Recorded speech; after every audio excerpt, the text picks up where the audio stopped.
미라클 모닝. 이 시간은 데살로니가전서 5장 1절부터 12절 말씀을 통해서 대환란 전 휴거라는 제목으로 말씀을 드리겠습니다.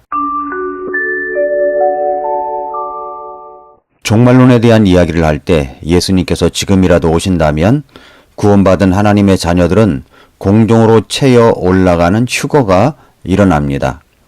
그래서 우리는 순식간에 변화된 몸으로 공중에서 재림하신 우리 주 예수님을 만나게 됩니다. 그렇게 7년 동안 공중에서 주님과 함께 혼인잔치가 열립니다. 그러나 이 땅에 남아있는 사람들은 7년 동안 대환란을 거치게 됩니다. 대환란 기간 동안 엄청난 환란과 고통이 있게 됩니다. 대환란 기간 동안 일어날 재앙들을 요한계시록에서 7 봉인 중에 하나씩 봉인이 떼어지면서 쏟아지는 재앙들이 있게 됩니다. 7 봉인 후에 다시 7 나팔이 등장하는데 한 나팔씩 불 때마다 쏟아지는 재앙이 있습니다. 7 나팔 후에 7병이 나오는데 천사들이 갖고 있는 그 병마다 쏟아 부을 때 상상도 할 수 없는 재앙들이 쏟아집니다. 어제도 말씀드렸지만 요한계시록 6장에 보면 7 봉인이 쏟아질 때 흰 말을 탄 자부터 붉은 말을 탄 자, 검은 말을 탄 자, 창백한 말을 탄 자가 갖고 있는 재앙이 쏟아졌는데 그 결과가 상상을 할 수가 없습니다. 요한계시록 6장 7절 8절만 보면 이럴 정도입니다. 그분께서 넷째 봉인을 여신 뒤에 내가 들으니 넷째 짐승의 음성이 이르되 와서 보라 하더라. 이에 내가 바라보니 보라 창백한 말이라. 그 위에 탄 자의 이름은 사망인데 지옥이 그와 함께 따라다니더라. 그들이 땅의 4분의 1을 다스릴 권능을 받아 칼과 굶주림과 사망과 땅의 짐승들로 죽이더라 라고 했습니다. 인류의 4분의 1이 죽습니다. 어떻게 죽습니까? 칼과 굶주림과 사망이 일어나게 됩니다.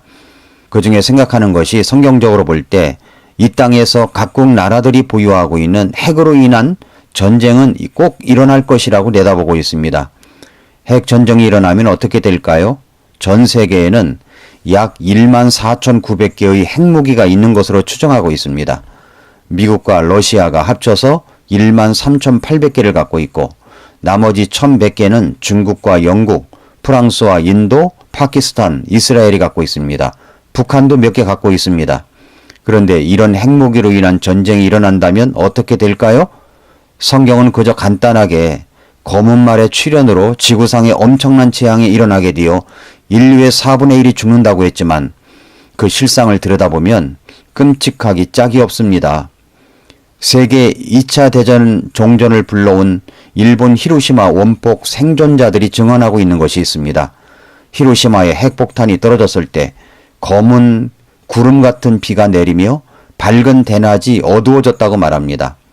서 있는 채로 새까맣게 타서 죽은 사람들이 여기저기 있었고 화상과 영구적 부상을 당한 이들의 피부가 벗겨져 덜렁거렸고 눈과 내장이 몸 밖으로 튀어나와 매달려 있었고 차량들은 장난감처럼 굴러다녔고 튼튼한 건물들이 돌무더기가 되어 다 무너졌다는 것입니다.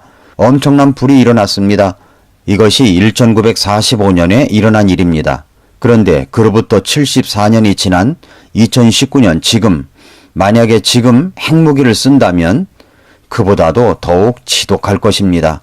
왜 그러냐면 현재의 핵무기는 당시보다 8배에서 80배 정도 더 강합니다.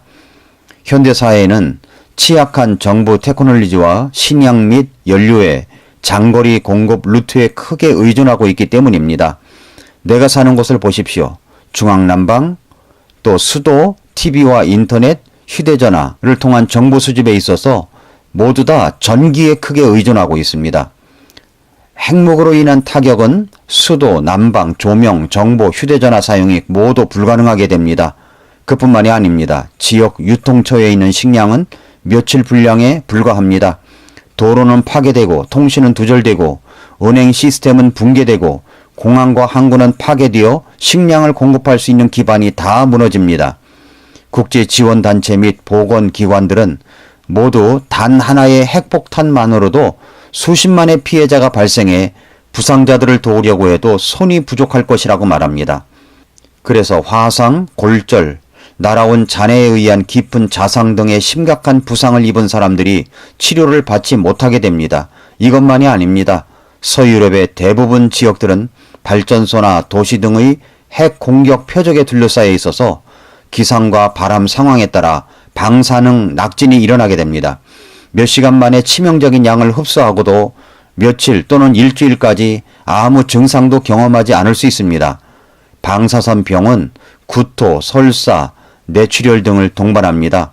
어린이와 노인들이 가장 취약하며 고통과 사망을 겪을 가능성이 가장 높습니다. 주요 도시 등의 타격 지점에는 엄청난 피해가 일어날 것이며 거대한 화재가 퍼질 것입니다. 며칠, 심지어 몇 주 동안 불이 계속 일어나 모든 것을 태울 것입니다. 이러한 거대한 화재는 전 세계적으로 장기적 기후 영향을 미칠 것이라고 보고 있습니다.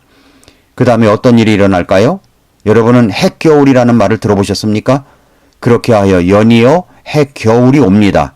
도시 전체를 태우는 화재는 대규모 화산 폭발과도 비슷한 연기구름을 높은 고도로 올려보냅니다.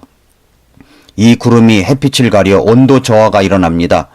최신 기후 모델에 따르면 인도와 파키스탄이 소규모 핵폭탄 수십 개에서 100개 정도를 사용할 경우에 심각한 서리, 식물 생장 저하, 가뭄, 기근이 북반구 전체에 걸쳐 10년까지 지속될 수 있다고 내다보고 있습니다. 미국, 러시아가 핵탄두 1800개를 사용할 경우에 전 세계 기온이 장기적으로 최대 4도 낮아질 수 있으며 3000개 이상의 핵탄두를 사용하는 대규모 핵전쟁이 일어나면 8도까지 낮아진다고 합니다. 평균 5도가 내려갔던 빙하기보다 심한 것이니까 10년 동안 혹독한 핵겨울을 겪게 된다는 의미입니다. 이것이 핵겨울이라고 말하는 것입니다. 평균 온도가 몇 도 낮아진다는 것이 대단치 않게 들릴 수도 있지만 추운 겨울이 훨씬 더 길어지고 가뭄이 심해진다는 의미입니다. 농업이 가능한 기간이 크게 줄어들며 심지어 아예 불가능해질 수도 있습니다. 농기계를 사용해 작물을 심고 거두려면 농업에도 연료가 필요한데 그렇게 원활하게 공급이 이루어지지 않으니까 악순환이 반복되는 것입니다.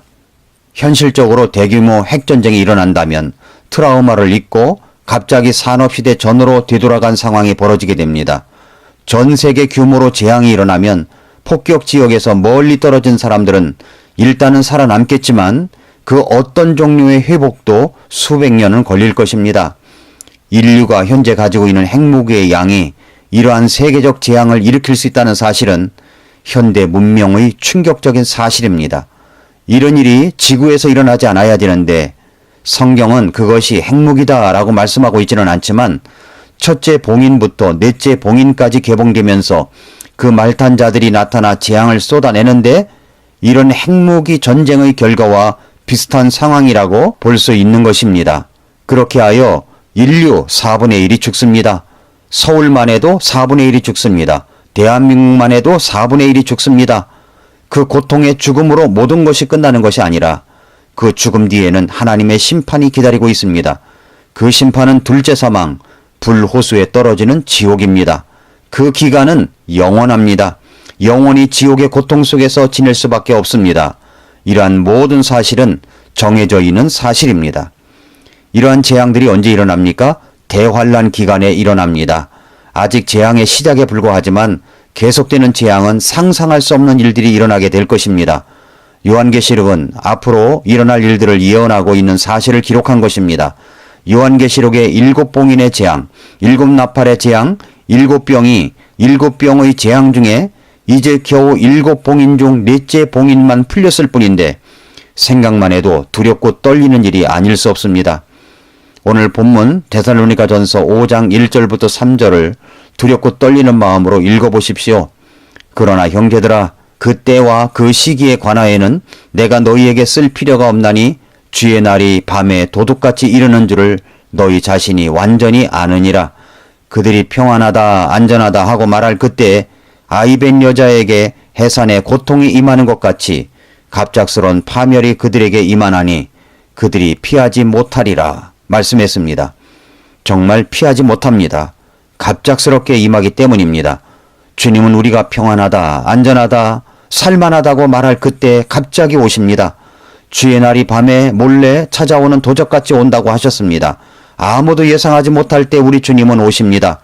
우리 주님이 공중에 재림하시게 되면 구원받은 사람들은 휴거되어 공중에서 주님과 더불어 있지만 이 땅은 아직 지옥은 아니지만 지옥 같은 재앙들이 쏟아지게 될 것입니다.